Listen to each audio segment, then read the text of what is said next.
ஆனால் இந்த முயற்சிக்கு பின்னால் நமக்கு உள்ள பொறுப்புகளை பார்க்கிறோம். நான் ஒன்றை சொல்லுகிறேன், உங்களுக்கு வருத்தமாக இருக்குமா என்று தெரியவில்லை. இந்த பிள்ளைகளுக்காக நாம் என்னென்னவோ கனவு வைத்திருக்கிறோம். இவர்களுக்கு ஒரு வீடு கட்ட வேண்டும், சொத்து வாங்க வேண்டும், பயணத்துக்கு இந்த நாட்டுக்கு அனுப்பி வைக்க வேண்டும், நல்ல திருமணம் செய்து வைக்க வேண்டும். இதெல்லாம் நம்முடைய கனவுகள்.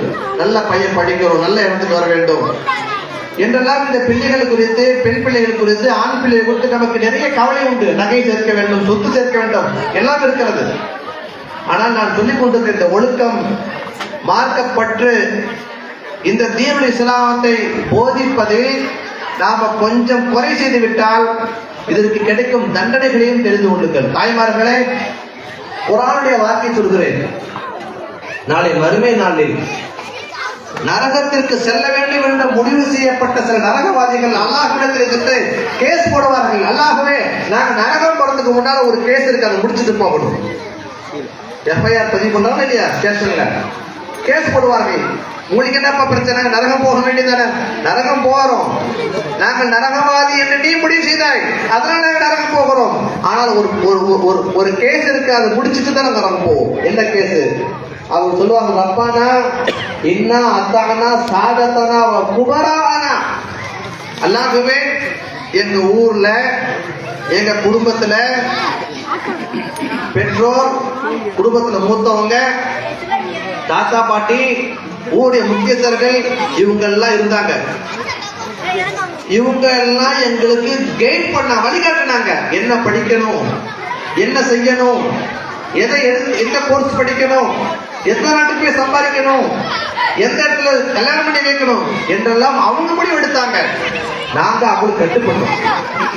துன்யாவுடைய விஷயங்களில், உலக விஷயங்களில் நாங்கள் கட்டுப்பட்டோம். ஆனா என்ன தெரியுமா, மார்க்கத்தை சொல்லல, தீனை சொல்லவில்லை, அதற்காக எங்களுக்கு அக்கறை காட்டவில்லை. அவர்கள் எங்களுக்கு தீனை சொல்லாததனால் நாங்கள் வழிகிட்டு போயிட்டோம். இதுதான் கேஸ். என்ன செய்யலாம்? சரிப்பா, உங்க அப்பா அம்மா உனக்கு தீனை சொல்லலைங்கிற, உன் தாய் தந்தை உனக்கு சொல்லவில்லைன்னு சொல்கிறாங்க, என்ன செய்யலாம்? என்ன செய்வது? அவர்கள் சொல்வார்கள், குர்ஆன் சொல்கிறது, அல்லாஹ்வே, நாங்க நரகம் போறோம், எங்க அப்பா அம்மாவை சேர்த்து கூட்டிட்டு போறோம். என்னப்பா இது ரொம்ப இருக்கிறது? நீ பண்ண தப்புக்கு நரகம் போற, ஓகே, உங்க அப்பா அம்மாவையும் கூப்பிடுறீங்க. இல்ல இல்ல, எங்க அப்பா அம்மா நரகம் வந்தா பத்தாது, ஆத்திகம் டபுள் மடங்கு நரக வேதனை தரணும். எங்களுக்கு எவ்வளவோ அதை விட 2 மடங்கு நீ கொடுக்கணும்.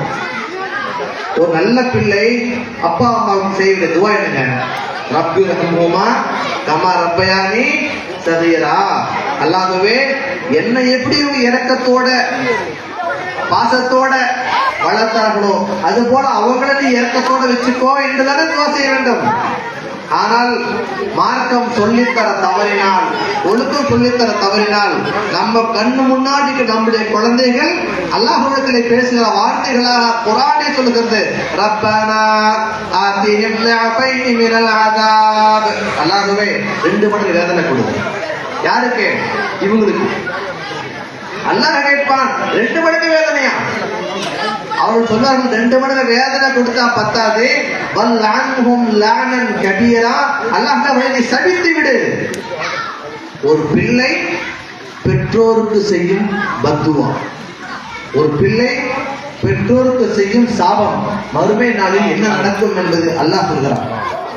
அதனால என்னடா இது, இந்த பிள்ளைகள் நமக்கு துவா செய்ய வேண்டும், பத்துவா செய்யலாம், நீங்க பயன் பண்றீங்களே. மார்க்கம் சொல்லித்தர தவறினால், ஒழுக்கம் கற்பிக்க தவறினால், தீய விஷயங்களுக்கு நாம் உடந்தையாக இருந்தால், அதை கண்டும் காணாமல் இருந்தால், திருத்துவதற்கு முயற்சி செய்யவில்லை என்றால், நாளை இந்த பிள்ளைகள் பத்துவதான் செய்வார்கள். இல்லை, இதுக்கு நேர் மாற்றமாக இருந்தால் இந்த பிள்ளைகள் நாளை மறுமையில் என்ன செய்வார்கள்? அதையும் நபி அவர்கள் சொன்னார்கள், சொர்க்கத்தின் வாசல் நின்று கொள்வார்களா? சொர்க்கத்தின் வாசல்ல. சொர்க்கம் போகப்பா, போக மாட்டோம். ஆனா உங்களுக்கு தானே சொர்க்கம், சொர்க்கத்துக்குள்ள போங்க, போக மாட்டோம். அல்லாஹ்வே, எங்க அப்பா அம்மாவை நரகத்துக்கு போட்டிருக்கிற எங்க தாய் தந்தை சொர்க்கத்துக்கு வராத வரை நாங்க சொர்க்கத்துக்கு போக மாட்டோம் நிற்பாங்க. எந்த குழந்தைகள்? தீன்தாரி குழந்தைகள். அல்லாஹ் சொல்லுவான், இல்ல இல்ல, அவங்க பண்ண தப்புக்கு அவங்க நரகம் போறாங்க, நீ தீன்தாரியா வாழ்ந்துருக்கிறப்பா, நீ சொர்க்கம் போ. அப்போ இந்த கவிதை சொல்வாங்க, அல்லாஹ்வே உன்னுடைய பேரில் ரஹ்மான் இருக்கிறது, உன்னுடைய பேரில் ரஹீம் இருக்கிறது, அந்த பேரை எடுத்துடு, அப்படின்னா நாங்க சொல்ல போகிறோம். அல்லது உன்னுடைய பேரில் ரஹ்மான் என்று இருந்தால், கிருபையாளன் என்று இருந்தால், என் தாய் தந்தை கண்ணை பார்த்து கையை பிடிச்சிட்டு தான் சொர்க்கம் போகும் என்று நிற்பார்கள். அல்லாஹ் நபி அவர்கள் சொன்னார்கள், அந்த குழந்தைகளின் துஆவை அல்லாஹ் ஏற்பான், பெற்றோரை கூட்டிக் கொண்டு சொர்க்கம் செல்வார்கள். எப்படி வசதி நாம தான் முடிவு பண்ணணும். நரகத்தை கூட்டிட்டு போற குழந்தைகளை உருவாக்குவதா, சொர்க்கத்து வாசல் நம்ம எதிர்பார்க்கிற குழந்தைகளை உருவாக்குவதா? இப்ப அந்த பிள்ளைகள் சொர்க்கத்தை கூட்டிட்டு போவாங்க. சொர்க்கத்துல எப்படி இருக்கும் உங்களுக்கு தெரியுமா? சொர்க்கம் எப்படி இருக்கும்? சொர்க்கம் நம்ம கற்பனைக்கு அப்பாற்பட்டது. எல்லா சுகங்களையும் எல்லா இன்பங்களையும் ஒன்று சேர்த்தால் அதற்கு ஒரு பேர் வைத்தால் அதற்கு பேர் சொர்க்கம். பார்க்கிற, கேட்கிற, ருசிக்கிற, சுவைக்கிற எத்தனை சுகம் இருக்கிறதோ, அனுபவிக்கிற எத்தனை இன்பங்கள் இருக்கிறதோ, அத்தனை இன்பத்துக்கு பெயர் தான் சொர்க்கம். அதான் சொர்க்கம். அதனால சொர்க்கம் எப்படி இருக்கும் என்பதை நபி சொன்னார்கள். ஆனால் ஒரிஜினல் சொர்க்கம் போய் பார்த்தா தான் தெரியும். புரிவதற்காக நபி சொன்னாங்க, இப்படி இப்படிலாம் இருக்கும். ஒவ்வொரு சொர்க்கத்துக்கும் பெயர் சொன்னாங்க. இது ஒரு பெயர், அது ஒரு பெயர். ஜன்னத்துல் ஃபிர்தௌஸ், ஜன்னத்துல் நஈம், தாருல் குல்த், தாருஸ் ஸலாம், சொர்க்கத்தின் பெயரை சொன்னார்கள். ஆனால் உள்ளே எப்படி இருக்கும் என்பது குறித்து ஹதீஸ் சொல்லப்பட்டது. ஆனால் அது நமக்கு புரிவதற்காக சொல்லப்பட்டது. ஆனால் உங்களுக்கு சொல்லுகிறேன், சொர்க்கத்துல குவாலிட்டி இருக்கு. என்ன குவாலிட்டி இருக்கிறது? உலகத்தில் எல்லா குவாலிட்டியும் குவாலிட்டி இருக்குது. First quality, second quality, third quality, fourth quality இருக்கிறது. ஒரு ஸ்பூன்ல குவாலிட்டி இருக்கிறது, ஒரு பேனாவில் குவாலிட்டி இருக்கிறது, ஒரு பைக்ல குவாலிட்டி இருக்கிறது, நான் கொடுத்துக்கிற ஆடையில குவாலிட்டி இருக்குது. பட்டு எத்தனை ரக பட்டு இருக்கு? நிறைய பட்டு பேர் இருக்குது. எங்களுக்கு தெரியாது, ஆண்களுக்கு தெரியாது. பாயப்பாங்க நீங்க எல்லாம் சொல்லுவீங்க, இந்த வருஷம் என்ன பட்டு பிளான் பண்ணிருக்கீங்கன்னு தெரியும்.